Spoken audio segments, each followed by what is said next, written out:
I'm going to get started. Hi again.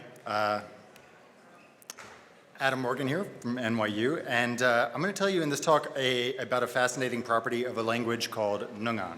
Is this too loud? Okay. Nungon is a verb final language spoken by about 1,000 people in remote villages in Papua New Guinea. In the last generation or so, it's been common. It's been common for children to up until about the age of eight to go to school. So most people under 30 are at least somewhat literate. But they don't read or write much because Nungon daily life involves a lot of hard manual labor. So a typical day for a Nungon couple might go something like this. They might wake up at dawn, often without even eating breakfast. They'll immediately begin work. Men typically go into the forest to fell trees and mill wood for construction projects. Women do more farm work, harvesting taro, bananas, yams, and coffee. And at the end of a long day, still not having eaten, the women will carry a giant bag full of food, sometimes 30 kilograms or more, down treacherous mountainside paths, often in the pouring rain. And they'll immediately begin cooking upon arriving home, and then the family will eat together. Okay, so why is all this relevant? Well, it's not directly, but it is a really nice demonstration of how an English speaker might structure this narrative. So in particular, I want to highlight that there's a lot of redundancy in what I just said. I repeated subjects or subject pronouns a lot, and a lot of languages, including Nungon, can just drop these. But we also repeat this person and tense information on the end of verbs a whole bunch of times. And interestingly, in connected narratives like this one, Nungon also drops these redundant suffixes, leaving only the one on the final verb. And in doing so, it forms these giant structures called clause chains, where you have to wait until the very last clause to get the tense and agreement information. And we're probably all familiar with anecdotes about German, where you have to wait until the very end of what can be a long sentence to get to the verb and figure out what's going on. But here it's not just a sentence, it's an entire narrative, which can and often does go on for up to 20 or more clauses. So clause chains are cross-linguistically relatively common. They occur in about 1,000 languages worldwide, including some better-known ones like Korean, Japanese, Turkish, and Quechua. And here I'll walk through a simple Nungon example. So this is a little 3-sentence story about a woman who cooks, then eats, and then washes the dishes. And you'll notice that the first 2 clauses end with verbs that have this non-final marker, indicating that we're in the middle of a clause chain. And this contrasts with the verb in the final clause, which is inflected for person, number, and tense. And the interpretation of this narrative is that not just the last clause, the washing event, happened in the past, but that all 3 events did, which is already pretty interesting. You have to wait until the very end of a clause chain to figure out when everything was happening. Okay, but that's not even the property I'm going to focus on today. There's something even cooler that this language does. I get really excited about this because it's just so fucking cool. Sorry. We're all familiar with languages that have subject-verb agreement, where morphology on the verb reflects properties of the subject, like number, person, or gender. But in Nungon, in addition to subject-verb agreement, these non-final verbs, so all the verbs in the clause chain except the very last one, have to be marked for whether or not the upcoming subject, so the subject of the clause you haven't even begun to speak yet, is the same or different from the subject of the current clause. So in the example we've been looking at, I've marked this non-finite suffix on the medial verbs as non-final, but what it really is a stay marker, letting you know that the subject of the upcoming clause is going to stay the same as the current clause. So this property is called switch reference marking. It tells you whether or not you're going to switch the reference of the subject in the upcoming clause. And let's consider a different example here. So what would have happened if this narrative had involved a different subject? For instance, if instead of the mother eating, it was her children, we'd probably also explicitly add the subject, and then we'd also have to change this preceding stay marker to a switch morpheme, since the subject of the first clause is still woman, but now the subject of the second clause is children. Now, like stay morphemes, switch morphemes are not inflected for tense or mood, but unlike stay morphemes, they do come with person and number features, agreeing with the subject of their own clause, so not the next one. Now, here we see that in addition to the switch morpheme, there's a third-person singular suffix agreeing with the woman, the subject of clause 1. And now we have a new problem, which is that the subject of the final clause is still the woman, which means that we have to switch back from children, so we need another switch morpheme at the end of clause 2, and this comes with third-person plural agreement to match children. Okay, that's switch reference marking. Now, this raises all kinds of questions interesting questions from a psycholinguistic viewpoint. So in production, it points to pretty extensive advanced planning. So that's it. It's not just that you need to know the upcoming subject. In order to get this right, which Nungon speakers do nearly 100% of the time, you have to know the structure of the whole clause. So take, for example, this simple clause chain. The boy was angry, he shouted. Because the boy is the subject of both clauses, you get a stay marker on the verb in clause 1. But a more common way to express anger in Nungon is with a construction like this, which translates literally to something like anger afflicted the boy. And here, even though the notional subject of is still the boy, the grammatical subject is now anger. And so in order to tell the exact same story, we have to mark the clause 1 verb with a switch morpheme, even though they mean exactly the same thing. So the point of this example is to demonstrate that it's not enough to know the notional subject of the upcoming clause. You have to have planned the clause with enough specificity to know the grammatical subject.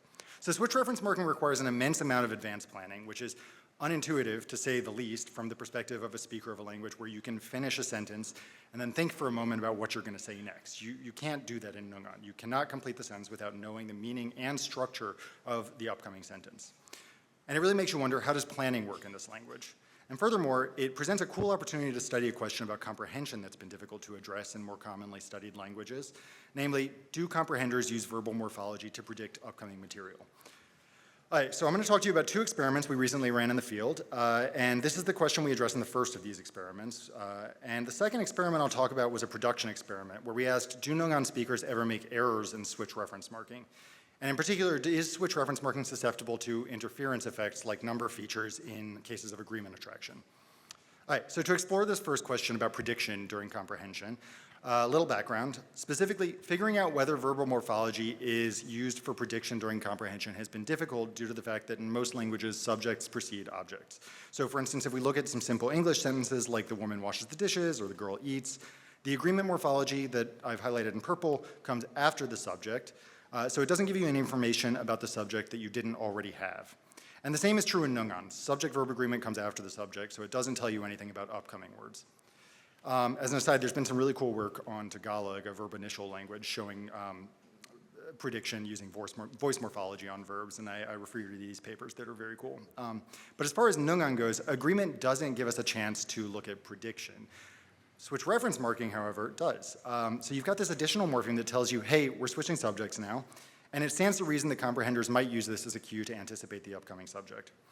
So in a paper we published in 2022 with Shota Moma and Vic Ferreira, we used the visual world eye tracking to address exactly this question.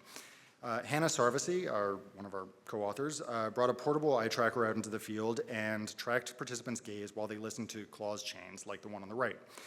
Now, these narratives were designed to be naturalistic. They came directly from recordings of spontaneous Nungon conversation, which gave us a higher degree of ecological validity than you typically see in psycholinguistic research. But what we found was essentially a null result. We were not able to detect any differences in looking patterns between stay and switch morphemes.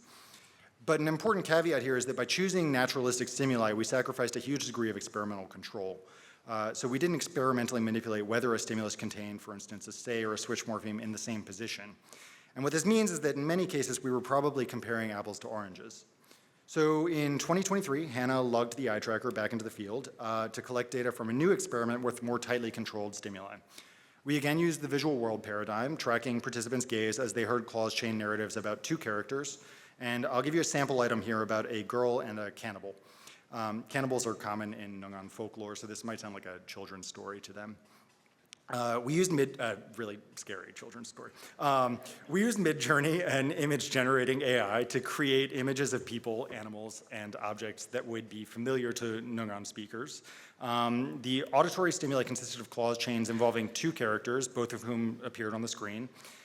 Here's a sample stimulus. So a cannibal was hunting, a girl was walking in the forest, the girl lay down under a tree, the girl slept, the cannibal attacked the girl. Okay, I've labeled clause 2 here as critical because we manipulated whether this clause contained a stay or a switch morpheme. Now, aside from this switch reference morpheme, the stimuli were otherwise the same for the first 4 clauses, and the auditory stimuli were spliced so they were acoustically identical except for this critical morpheme. Now, even though these clause chains differ only in the switch reference morpheme, their interpretations are different. So the first 2 clauses' meaning stayed exactly the same. A cannibal was hunting and a girl was walking in the forest. But the switch morpheme at the end of clause 2 means that the subject of clause 3, which is dropped in the Nungon, is the cannibal. So rather than the girl lying down under a tree, now we've got the cannibal lying down. And similarly, because clause 3 ends in a stay morpheme, the meaning of clause 4 is now that the cannibal slept rather than the girl. And then in the final clause, we switch subjects again to make it something that would make sense for the girl to do. So here she spots the sleeping cannibal. All right, so after hearing each clause chain, participants answered a comprehension question that aimed to ensure that they had interpreted the critical switch reference morpheme correctly. So here we asked, who was the subject of clause 3? Who lay down under the tree? And because this subject wasn't overtly pronounced in the Nungon, they had to rely on whether the critical morpheme at the end of clause 2 was a stay or a switch marker to respond correctly. And the question we'll address in this experiment is, do gaze patterns change as a result of the stay or switch morpheme manipulation in clause 2? Okay, so some results. I'll show you here on the y-axis looks to the cannibal, so the proportion of looks to the subject of clause 1. 50% means chance looking between the two characters, higher is to the cannibal, and lower is looks to the girl. And I'm time locking to the onset of clause 1, so the very beginning of the first word of the clause chain. The blue line here is the stay condition, and the pink line is the switch condition. And we see that in clause 1, there's no significant difference between these two lines, which makes sense because so far the stimuli are identical. We can also see an upward trend in looks to the cannibal starting a few hundred milliseconds after the onset of the word cannibal, which is a nice validation of this method with the Nungon speakers. Now, if we plot looks to the onset, or to the cannibal, time blocking to the onset of clause 2, the conditions again are statistically indistinguishable, and again we see both conditions shift toward the subject of this clause, the girl. So now for the big question. When you hear a switch morpheme, do you look away from the girl and back to the cannibal? So does the pink line go back up? And if we time lock to the onset of the critical morpheme, we see that while things look pretty similar for the first second or so, we start to get the expected increase in the pink line around 1100 milliseconds. And this is statistically significant. But the true test of whether this is prediction rather than maybe just processing of the next clause comes from time locking to the onset of clause 3. And here we see evidence that switch reference markers did lead to differences in looking. So it's cutting it close, but if we zoom in, we can see that the difference was significant 12 milliseconds before the onset of clause 3, meaning that it cannot be attributed to information in clause 3 and instead has to come from the switch reference morpheme. Okay, so to sum up, Nungon speakers use switch reference morphemes to predict during comprehension. In contrast to our previous finding, which we've shown that switch markers lead to more looks away from the current subject than stay markers. All right, so that was experiment 1. In experiment 2, we looked at production, and we asked whether switch reference marking is susceptible to attraction effects like subject-verb agreement is. Okay, well, what are these attraction effects? Well, subject-verb agreement, as we all know, is error-prone. The canonical example is the key to the cabinets is on the table, where sometimes speakers will mistakenly produce a verb that agrees with the wrong noun, here are, as if the subject were cabinets rather than key.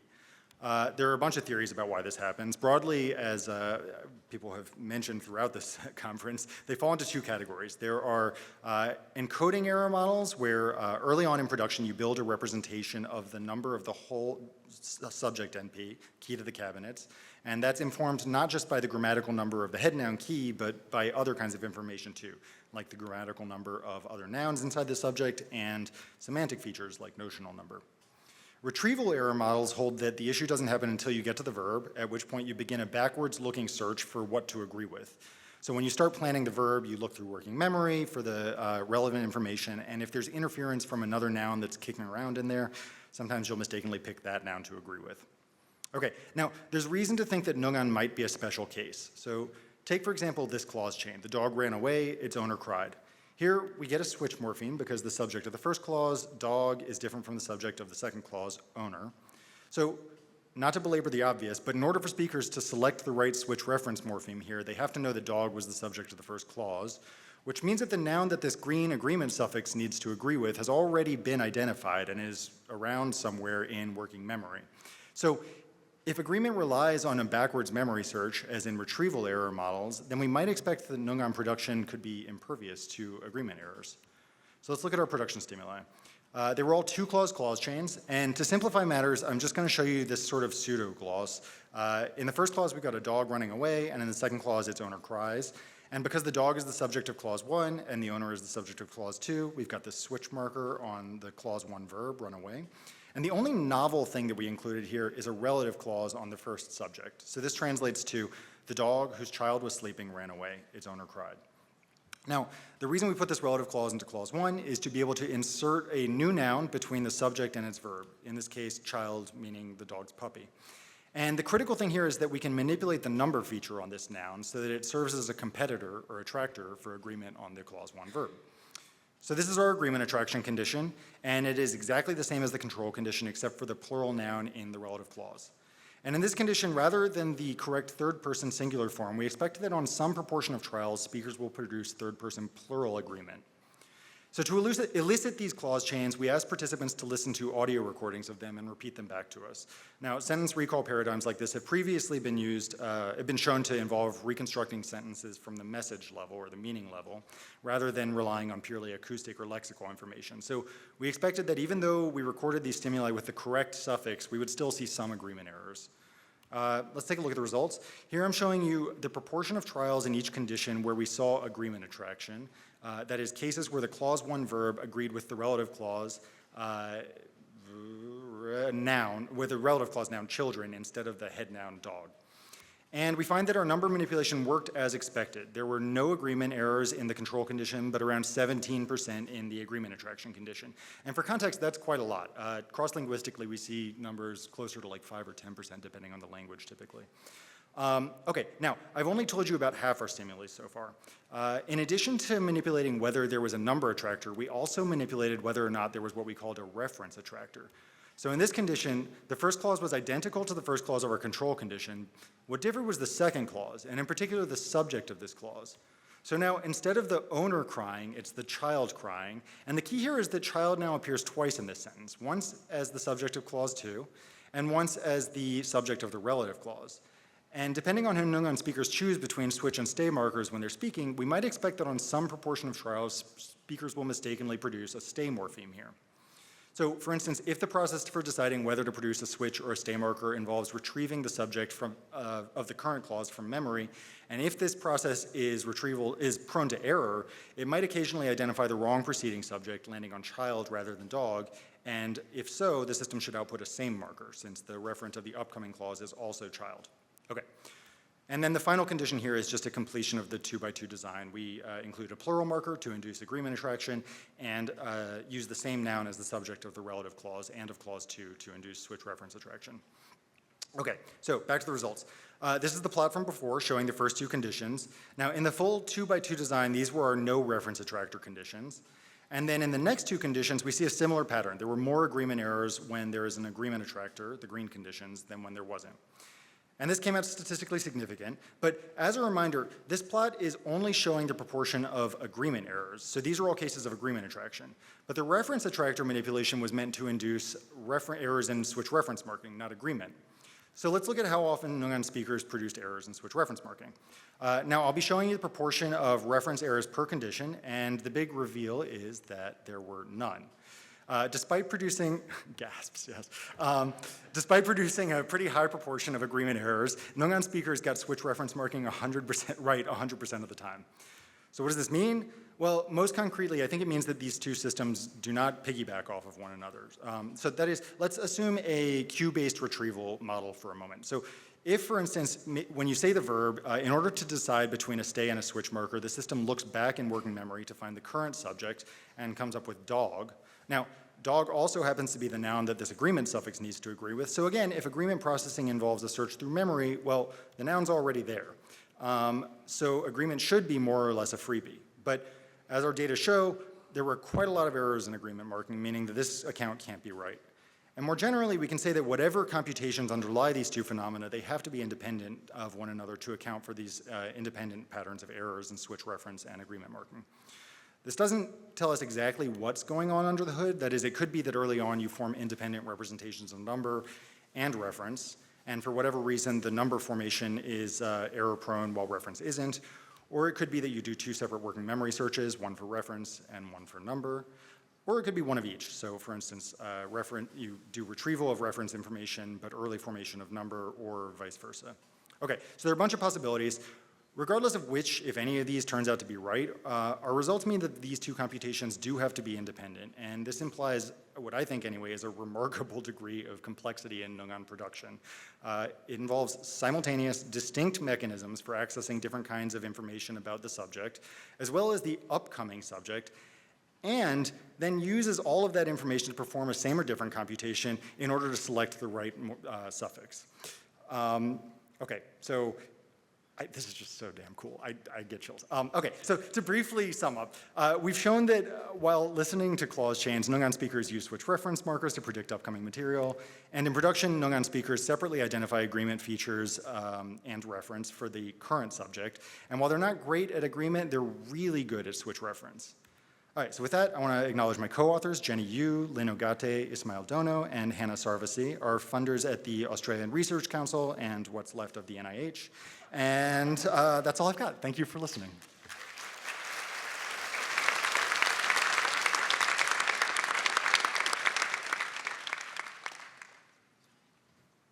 Oh, I'm at the wrong one. Okay. Hi, Laurel from UC Santa Barbara.